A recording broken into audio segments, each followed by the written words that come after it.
talking about the chemistry of two-dimensional nanomaterials for energy storage and membrane technology.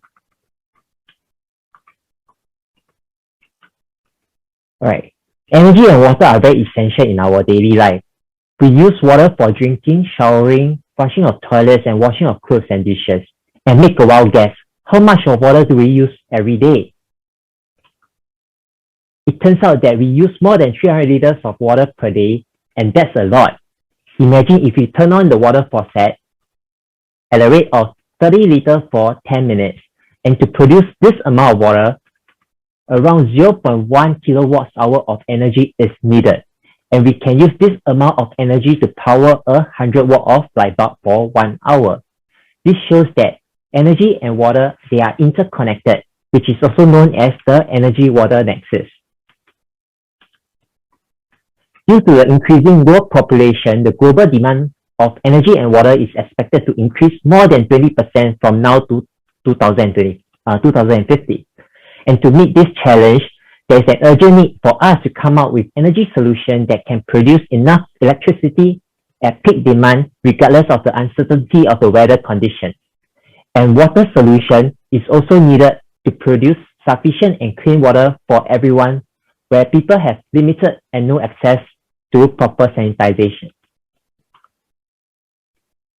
In this talk, I'll be highlighting on how we can tune the properties of 2D nanomaterials to improve the performances of energy storage, for example, lithium-ion battery, sodium-ion battery, zinc-ion battery, zinc-air battery, lithium-oxygen battery, and also hydrogen evolution reaction in water splitting process, as well as to improve the performances of membrane technology like nanofiltration and membrane distillation for water purification and desalination processes. Okay, how do we actually define the performances in energy storage and membrane technology?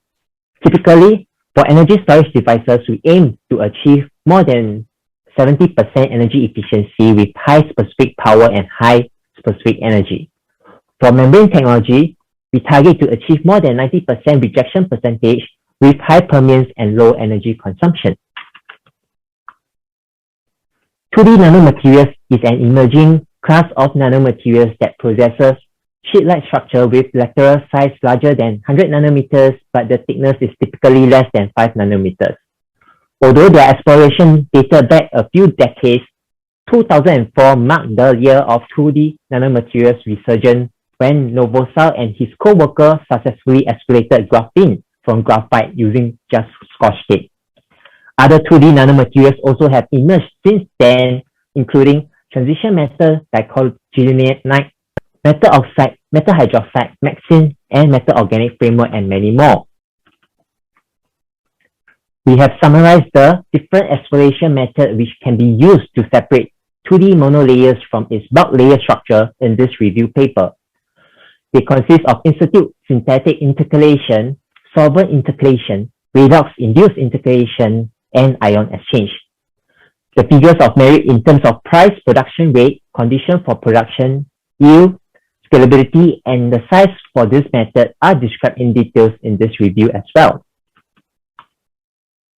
In the following few slides, I will talk about how we can make full use of three strategies: interlayer in engineering, structural design, and surface chemistry modification to alter the properties of 2D nanomaterials to improve the electrochemical performances in energy storage devices. For example, first, through simulation, it shows that by intercalating bismuth thiol molecules into molybdenum trioxide layers can lower the diffusion barriers of sodium ion through the nanosheet layers. This can improve the sodium insertion and extraction kinetics, and thus this can improve the charging speed of the sodium-ion battery. Second, we can also improve the electrical conductivity of the 0D bimetallic oxide nanoparticles by embedding them into a 2D graphene network.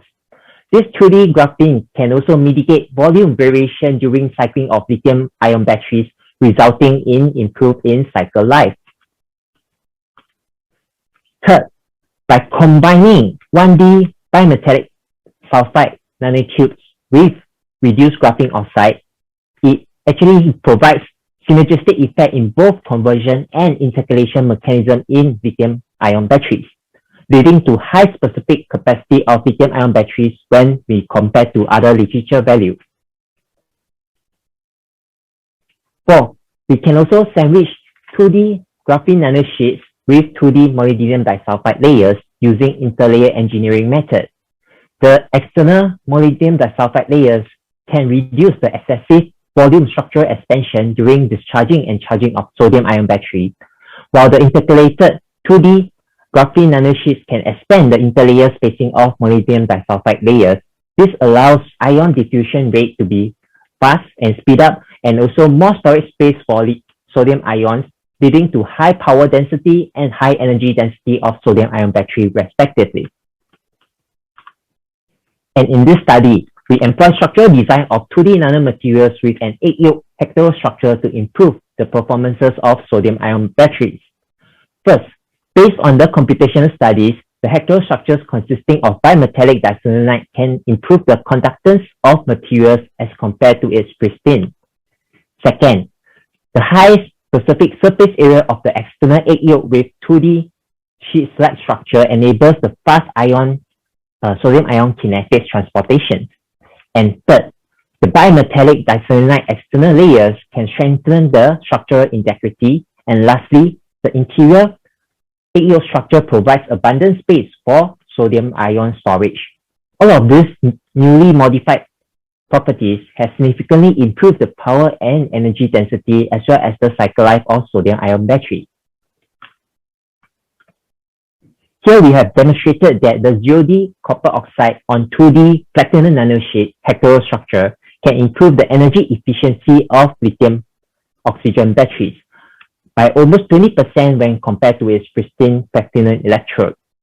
This can be attributed to the metal oxide, which has good affinity towards lithium peroxide formation, and it can provide multiple nucleation sites promoting the formation of layered lithium peroxide on the lithium oxygen battery. This layered lithium peroxide formation provides a short electron pathways for oxygen evolution reaction during charging, which can actually lower the charging potential of the lithium oxygen battery. Next, we also use heterostructure to improve the electrochemical performances of hydrogen evolution reaction, in short, HER. Based on the density functional theory, or in short, DFT, the heterostructure consisting of cobalt-doped molybdenum carbide, nitrogen-doped on the nitrogen-doped carbon, can actually speed up the water adsorption and water dissociation kinetics. And the porous structure derived from carbonized or metal organic framework, in short, MOF, possesses high specific surface area, which provides numerous active sites for HER reaction. All this enables lowering of HER overpotential and thus improve the energy efficiency for water splitting processes. And in this study, the structural design of heterostructure consisting of nickel embedded in carbon nanotube on reduced graphene oxide has bifunctional application. It can be used for both lithium-ion battery and HER application. The 0D nickel nanoparticles embedded in the 1D CNT provides robust structural integrity, and it acts as a HER catalyst, while the nitrogen-doped carbon nanotube and reduced graphene oxide has high specific surface area and electrical conductivity, which are suitable for lithium-ion storage for lithium-ion battery applications. Here, knowing that graphene oxide surface contains carboxylic functional group, we use this to provide proton doping for the stabilization of polyaniline, leading to improved in-cycle stability of zinc-ion batteries. In addition, this 2D graphene oxide also allows us to make flexible zinc-ion battery devices, even if we bend it a few times during the discharging and charging of the battery, the capacity still remains unchanged. This tells us that graphene-based material has the potential application for flexible electronic devices. In this study, the lone pair on the carbonyl group of the 2D metal organic complex nanosheets attracts the positive charge of the lithium ions in the lithium-ion batteries. This enables the storage of lithium ion charges, and in this study, it shows that such battery can cycle over 2,000 cycles without much degradation in the specific capacity, while the high specific capacity area of the 2D nanosheets provide fast reaction kinetics leading to high rate capability of lithium-ion batteries. Also, what we can do is to create age defects by doping heteroatoms like sulfur into 2D molybdenum diselenide nanosheets. As shown in our study, age defects show higher HER catalytic activity as compared to the active site on the planar surface.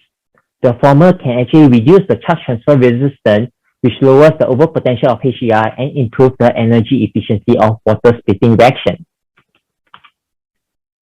Subsequently, we explore the co-doping of heteroatoms effect to improve the HER performance.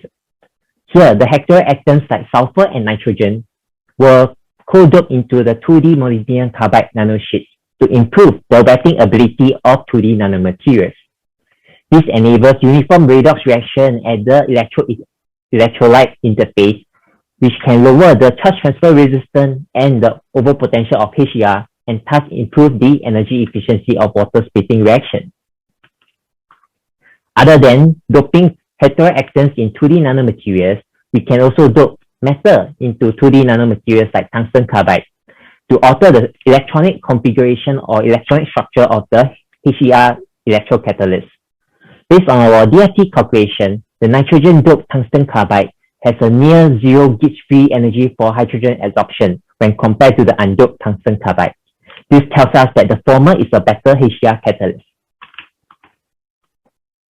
Other than engineering 2D nanomaterials for energy storage devices, my team also specializing in engineering 2D nanomaterials as building blocks for membrane technology like nanofiltration and engineering 2D nanomaterials as spacer in membrane distillation. By employing these three unique strategies for tuning the properties of the materials, we can improve the performances of the above-mentioned membrane technologies. For instance, here we use polycation to regulate the interlayer spacing of the anionic 2D MOF nanosheets. In this work, we are the first to report the use of 2D MOF as building blocks for nanofiltration membrane.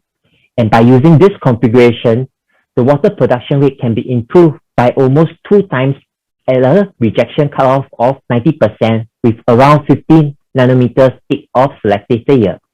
It's worth noting that the energy consumption over here is almost 3 orders of magnitude actually lesser than the commercial nanofiltration membrane. Next study actually shows that we can actually fine-tune the nanochannels width of the selective layers by electrostatic heteroassembly of the 2D anionic transition metal dichalcogenate nanosheets with the cationic layer double hydroxide nanosheets. This heteroassembly increases the energy barrier for solute permeation, which in turn enhances the rejection percentage to almost 100% with a sub-micrometer thick of membrane. And in this study, we have developed one-in-a-kind method to synthesize defect-rich nickel-based nanosheets, for example, nickel hydroxide, nickel oxide, nickel disulfide, and nickel phosphide. These defects serve as additional nanochannels for water transportation. As a result, the water permeance can go up to 2 orders of magnitude higher than that of the commercial nanofiltration membrane.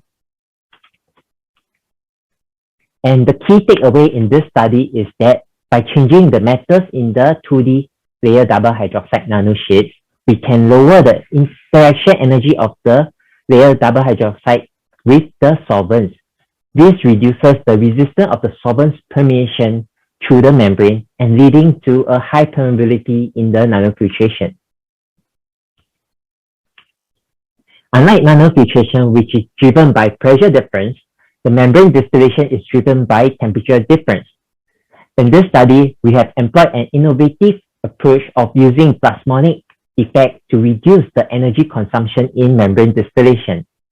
Localized heating of these plasmonic materials consisting of a ligand embedded in a 0D silver nanoparticles and a 2D platinum nanosheet allows the reduction of energy consumption by almost 30% and improve the display flux by almost 40%. Recently, my team has also formulated and patented graphene inks catered for 3D printing. The advantages of using 3D printing technology is that it is automated and we can actually reduce the manufacturing and manpower costs. We can also use 3D printing technology to tailor various shapes and sizes with precise dimension of the desired architecture.